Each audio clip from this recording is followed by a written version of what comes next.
Hello guys and welcome back. I am Skinny. I am a director and portrait photographer that specializes in lifestyle and fashion photography, as well as travel for hospitality brands. In this video, I am back with another BTS breakdown of just a fun lighting concept that I wanted to try out.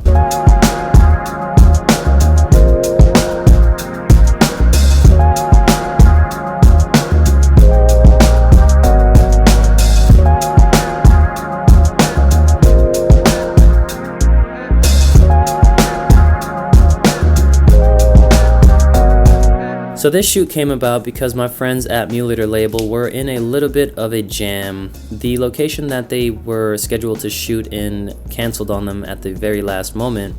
So knowing that I wanted to play around with this lighting, I decided to reach out and see if they wanted to try it out with me.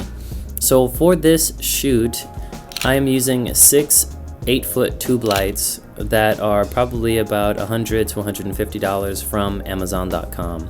I've always wanted to try out this sort of leading line kind of feel, but with these very high output LED lights that are used for garages and shops. They're lightweight and they don't draw much power. So what I did was actually zip tie these lights to a light stand and I placed them around the model.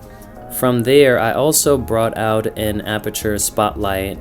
Even though I'm using it with Godox lights, I just wanted to see what the spotlight mount actually would do in that environment. I also used a generator. Even though on these lights you can run them off of lithium batteries if you have them. If you have a lithium battery outlet, I believe that they will run for a few hours without any sort of struggle. For equipment, I am using the Sony a7 III on a gimbal with the Tamron 17-28 lens. I'm also shooting with the Sony a7R III with the 24-70 Sigma lens and also with the 35mm 1.4 Sigma art lens. We also included a fog machine because who doesn't like fog?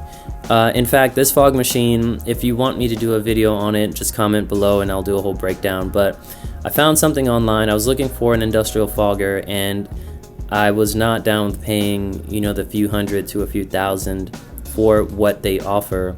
So I found online, I think it was some sort of other indie filmmaking site. They used a bug fogger, which is a propane fog machine, but they switched out obviously the chemicals for something non-lethal and something that was non-toxic as well, so they just use mineral oil. By using this setup, it will give you as much smoke as you would ever need. And 1, it's super cheap.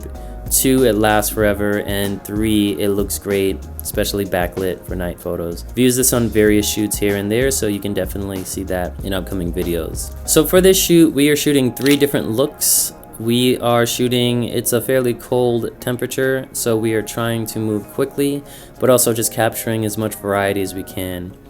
For the lighting, initially I arranged it as a circle around the model, and then to switch it up, I made it a runway where we can capture different types of video elements through there. Secondly, the output of the lights were so bright that we were able to shoot with various lenses. So we weren't limited to just shooting wide open, and because they're in very close proximity, it allows you to use the inverse square law to your advantage, where you can make the exteriors around her appear to be very dark. Halfway through, we stopped using the aperture spotlight because the tube lights were emitting so much light that we really didn't need that additional light source. Also, I took it off so that we can have very dramatic light just playing across the model and the clothing. This is my first time working with this model, and it's always important to develop a rapport. So anytime you're thinking of a shot, anytime you are trying to set something up, it's always worth it to let them know what you're envisioning so that they can get into the mindset of delivering what you need. It's also a collaborative process, so when you are giving the model direction, they might interpret it a certain way, and sometimes it's even better than what you were envisioning.